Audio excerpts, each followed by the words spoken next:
이제 단칸방에서 신혼을 시작하는 부부들이 대개 이제 쪽답니다. 단칸방부터 시작하는 건 옛말이다라고 이제 얘기하네요. 신혼부부의 73%가 아파트에서 출발한답니다. 우와, 정말 이제 신혼부부들이 뭔가를 많이 갖추고 결혼하나 봅니다. 근데 저렇게 아파트에서 출발한다라는 게 정말 대단하다라는 생각이 드는데, 저러면 정말로 결혼할 수 있는 사람이 몇 안 될 것 같다라는 생각이 드네요.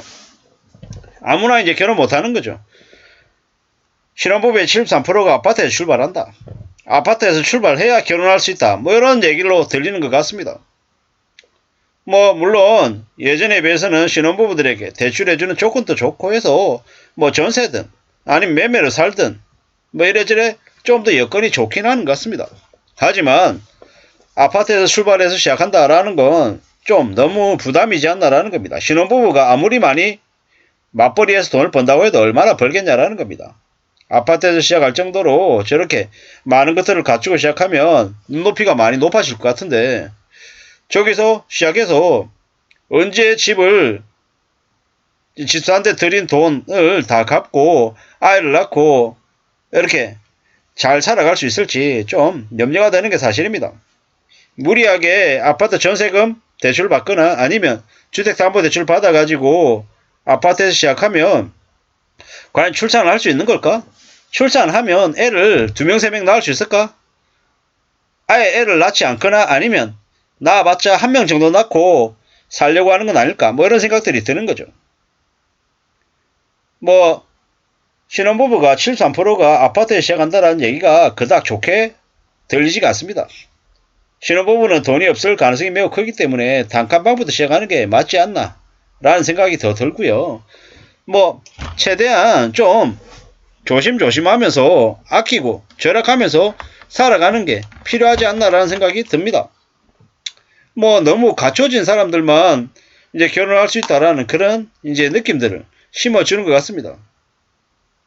청년 가구의 10중 8구는 임차 거주라고 하는데 신혼부부는 뭐 다른가 봅니다.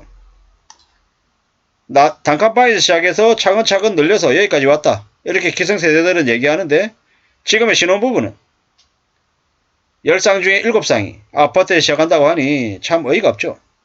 그리고 결혼한 지 7년 이하의 신혼부부 가구 44%가 자가에 산다라는 겁니다. 빌려가지고 집을 산 것 같습니다. 참 많은 생각들이 듭니다. 뭐 신혼부부에게 가장 필요한 주거 지원이 주택 구입 자금 대출 지원이라고 신혼부부는 생각하나 봅니다. 근데 저는 좀 생각이 다릅니다. 신혼부부들에게 집 사게 대출해 주는 게 필요한 게 아니라 신혼부부들이 들어가서 살 수 있는 장기 임대로 살 수 있는 임대주택들이 좀 많이 공급이 돼야 된다고 생각합니다. 뭐 신혼부부들이 양가에서 결혼자금으로 정려세 없이 3억까지 받을 수 있게 해야 된다. 뭐 신생아 특례 대출, 신생아 특별 공급, 전부 다 이제 부동산을 매매하라고 하는 쪽으로 이제 정책들이 많이 갖춰져 있는데요. 그게 좀 너무 과도하다라고 생각하는 겁니다. 저것 또한 집값을 떠받들기 위한 하나의 방법이 아닌가라는 의심이 드는 거죠.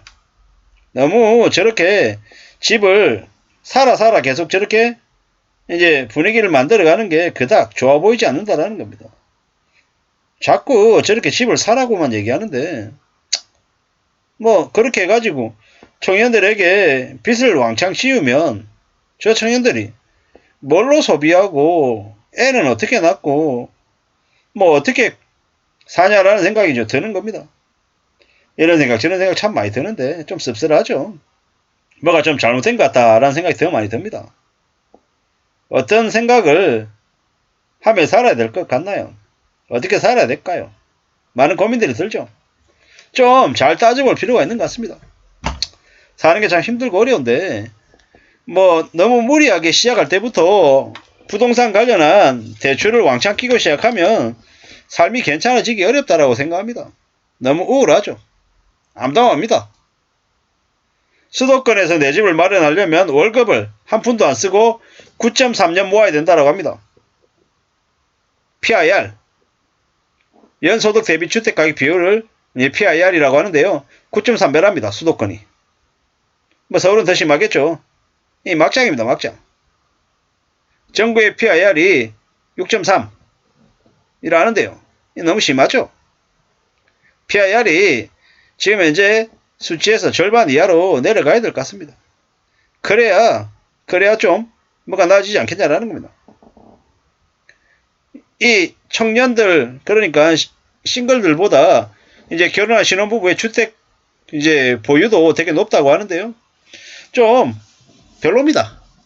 많이 별로라는 거죠. 청년들에게 아파트에 살아야 된다고 얘기하고 집을 가져야 된다고 얘기하는 건 되게 나쁜 짓 같은 느낌이 듭니다.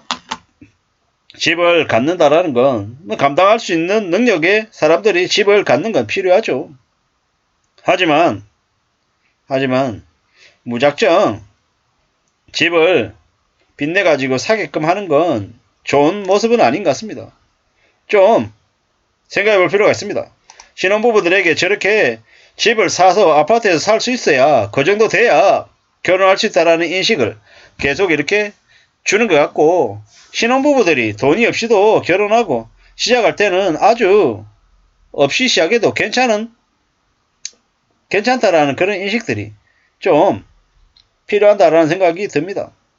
잘 생각해야 됩니다. 앞으로 우리네 삶이 더 힘들어집니다.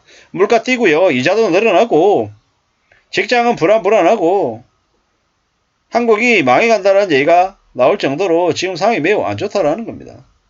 그게 지금의 모습인데 너무 수월하게 쉽고 만만하게 뭔가를 생각하게 하는 건 아닌가 라는 의심이 든다라는 겁니다. 정신 바짝 차리고 살아야 됩니다. 사는 게 얼마나 어려운데, 얼마나 두려운데 만만하게 쉽게 신혼을 시작할 수 있다. 이런 생각을 가지다가는 결혼하자마자 대거 빚에 짓눌려 살게 됩니다. 저도 제가 아는 지인도요. 결혼한 지 얼마 안 됐는데 대출을 5억 냈어요. 지금 이자가 얼마겠습니까? 이자만 200만 원이 넘습니다. 충격이죠, 충격. 아파트 사서 부자가 될 거라고 욕심부렸던 탓에 그렇게 된 겁니다. 사는 거 절대 쉽지 않습니다. 욕심부리고 함부로 뭔가를 가지겠다라고 마음먹었다가 저렇게 되는 겁니다. 정말로 정신 바짝 차리고 살아가야 됩니다. 세상이 절대 쉽지 않다라는 것. 단칸방부터 시작하는 게 원래 맞는 겁니다. 청년들이 돈이 없는 게 맞고 신혼부부가 돈이 없어서 아주 적게 시작하는 게 그게 자연스러운 모습이고, 신혼부부 73%가 아파트에서 시작한다는 거, 그게 비정상이고 그게 문제라고 저는 생각합니다. 가진 게 없는데 그럴싸하게 거드름 피우고 멋있게 뭔가를 시작해 보려고 하는 그 생각 자체가 문제가 아닌가라고 저는 보고 있습니다. 이상입니다.